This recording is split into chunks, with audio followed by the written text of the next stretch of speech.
ওং নমো ভগবতে বাসুদেবায় নমঃ। রাধে রাধে। গীতার মূল্যায়নের আজকের ভিডিও হাজারো কাজের মাঝেও মানসিক শান্তি পাওয়ার উপায়। শ্রীমদ্ ভগবদ্গীতার ৪র্থ অধ্যায়ে ২০ নম্বর শ্লোক অনুবাদ সহ তাৎপর্য করে জানব। ২০ নম্বর শ্লোক সংস্কৃতে বলা হয়েছে, ত্যক্তা কর্ম ফলাসঙ্গ নিত্যতৃপ্ত নিরাশ্রয় কর্মণ্যভিপ্রবৃত্ত হোপি নৈব কিঞ্চিৎ করতি স। এর অনুবাদ হল, কর্মফলের আসক্তি সম্পূর্ণরূপে ত্যাগ করে সর্বদা তৃপ্ত থেকে এবং আশ্রয়ের অপেক্ষারহিত হয়ে তিনি সব রকম কর্মে যুক্ত হওয়া সত্ত্বেও কর্মফলের আশায় কোনো কিছুই করেন না।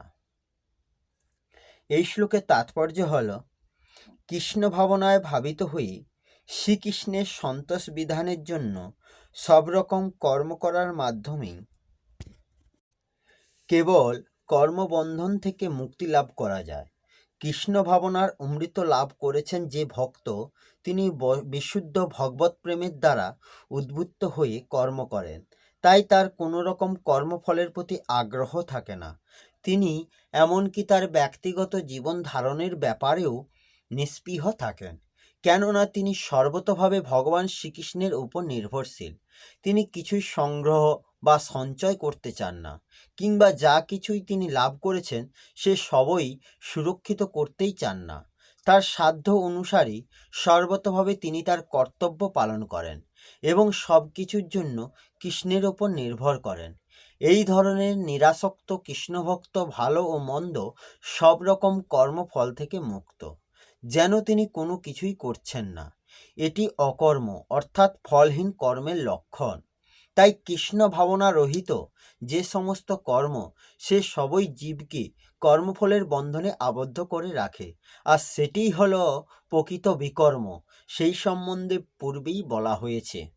এই শ্লোকের অপর একটি অনুবাদ হল, যিনি কর্ম এবং ফলের আসক্তি পরিত্যাগ করে কারোর আশ্রয় গ্রহণ না করে সদা তৃপ্ত থাকেন, তিনিই কর্মে বিশেষভাবে প্রবৃত্ত থাকলেও বাস্তবে কিছুই করেন না। এই শ্লোকের ব্যাখ্যা হল, ত্যক্তা কর্ম ফলাসঙ্গম অর্থাৎ কর্ম করার সময় যখন কর্তার এই ভাব থাকে যে এই শরীরাদি কর্ম সামগ্রী আমার, আমি কর্ম করি, কর্মগুলি আমার এবং আমার জন্য, এগুলির দ্বারা আমার এই ফল প্রাপ্তি হবে, তখন কর্তা কর্মফলের হেতু হয়ে যান। কর্মযোগের সিদ্ধ মহাপুরুষদের প্রাকৃত পদার্থ হতে সর্বপ্রকারের সম্পর্ক ছেদ অনুভব হয়। তাই কর্ম সামগ্রী কর্মে এবং কর্মফলে বিন্দুমাত্র আসক্তি থাকে না, তাই তারা কর্মফলের হেতু হন না। সৈন্যরা বিজয় লাভের আকাঙ্ক্ষায় যুদ্ধ করে, বিজয় প্রাপ্তি হলে তা সৈন্যদলের না হয়ে রাজার বলে মানা হয়, কারণ রাজাই সৈন্যদলের জীবন নির্বাহের ব্যবস্থা করেছেন। তিনি যুদ্ধ সামগ্রীর যোগদান দিয়েছেন এবং যুদ্ধ প্রেরণা তারই দেওয়া। সৈন্যদলও রাজার জন্য যুদ্ধ করে।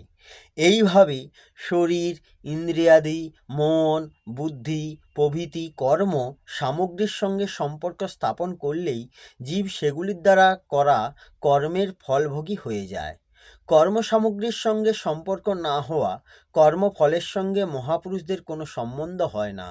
কর্মফলের সঙ্গে স্বরূপেই বাস্তবিক কোনো সম্পর্কই নেই। তার কারণ স্বরূপ হল চেতন, অবিনাশী এবং নির্বিকার, কিন্তু কর্ম এবং কর্মফল উভয়ই জড় অর্থাৎ বিকারযুক্ত এবং সেগুলি আরম্ভ ও শেষ থাকে। স্বরূপের সঙ্গে সর্বদা কোনো রকম কর্মও থাকে না এবং কর্মফলও থাকে না। এইভাবে কর্মফল এবং কর্মফলের সঙ্গে যদিও স্বরূপের কোনো সম্পর্ক থাকে না, তা সত্ত্বেও জীব ভমকমে ওইগুলির সঙ্গে নিজের সম্পর্ক স্থাপন করে নেয়। এই মেনে নেওয়া সম্পর্কই বন্ধনের কারণ হয়ে যায়। এই মেনে নেওয়া সম্পর্ক যদি দূর হয়, তাহলে কর্ম এবং তার ফলে জীবের স্বাভাবিক নির্লিপ্ততা আসে। নিরাশ্রয় অর্থাৎ দেশ, কাল, বস্তু, ব্যক্তি, পরিস্থিতি ইত্যাদির কোনরূপ সাহায্য গ্রহণ না করাই হলো নিরাশ্রয় বা আশ্রয় রহিত হওয়া। যত বড় ধনী রাজা ও মহারাজা হোক না কেন, তাকেও দেশ কাল ইত্যাদির সাহায্য বা আশ্রয় নিতে হয়। কিন্তু কর্মযোগ দ্বারা সিদ্ধ মহাপুরুষ দেশ কাল ইত্যাদির কোনো আশ্রয় নেন না। আশ্রয় পাওয়া যাক বা না যাক, তিনি কিছুমাত্র গ্রাহ্য করেন না। তাই তিনি আশ্রয় রহিত হয়ে থাকেন।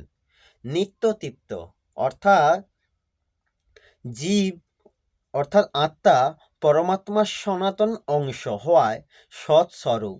সতের কোনো অনস্তিত্ব হন না, না ভাবও বিদ্যতে সত। কিন্তু যখন জীব অসতের সঙ্গে নিজ সম্পর্ক স্থাপন করে নেয়, তখন তার নিজের মধ্যে অভাব অর্থাৎ ঘাটতি অনুভূত হয়। সেই অভাব পূর্ণ করার জন্য সে জাগতিক বস্তু কামনা করতে থাকে। ঈপ্সিত বস্তুর প্রাপ্তিতে যে তৃপ্তি হয়, তা হয় ক্ষণিক, চিরস্থায়ী নয়। কারণ জগতের প্রত্যেক বস্তু, ব্যক্তি, পরিস্থিতি ইত্যাদি প্রতি মুহূর্তে লয়ের দিকে চলছে। সুতরাং সেগুলিকে আশ্রয় করলে স্থায়ী তৃপ্তি লাভ কী করে সম্ভব? সৎ বস্তুর তৃপ্তি অসৎ বস্তুর দ্বারা কী করে সম্ভব হয়? সুতরাং জীব যতক্ষণ পর্যন্ত উৎপত্তি, বিনাশীল ক্রিয়া এবং পদার্থের সঙ্গে নিজ সম্পর্ক বজায় রাখে এবং তার আশ্রয় সাহায্য গ্রহণ করে, ততক্ষণ সে স্বাভাবিক নিত্য তৃপ্তি অনুভব করতে সক্ষম হয় না। কর্মযোগ দ্বারা সিদ্ধ মহাপুরুষ আশ্রয়রহিত অর্থাৎ জগতের আশ্রয় থেকে সম্পূর্ণ মুক্ত হন। সেই জন্য তার স্বাভাবিকভাবে নিত্য তৃপ্তি অনুভূত হয়। তৃতীয় অধ্যায়ের সপ্তদশ শ্লোকে আত্মতৃপ্ত পদের দ্বারাও এই নিত্য তৃপ্তির কথা উল্লিখিত হয়েছে। কর্মণ্যভিপ্রবৃত্ত হোপি নৈব কিঞ্চিৎ করতি স। অর্থাৎ অভিপ্রবৃত পদ্মের তাৎপর্য হল যে মহাপুরুষদের দ্বারা কৃত সমস্ত কর্মই যথাযথভাবে হয়ে থাকে, কারণ তাদের কর্মফলের কোনো আসক্তি থাকে না। তাদের সম কর্মই শুধুমাত্র জগৎ হিতার্থে হয়। যার কর্মফলে আসক্তি থাকে, সে যথাযথভাবে কর্ম করতে সক্ষম হয় না, কারণ ফলের সঙ্গে সম্বন্ধ থাকায় কর্ম করাকালে মাঝে মাঝে ফলের চিন্তা উদয় হওয়ায় তার শক্তি অপব্যয় হয়ে থাকে। ফলে তার পূর্ণ শক্তি কর্মে নিয়োজিত হতে পারে না।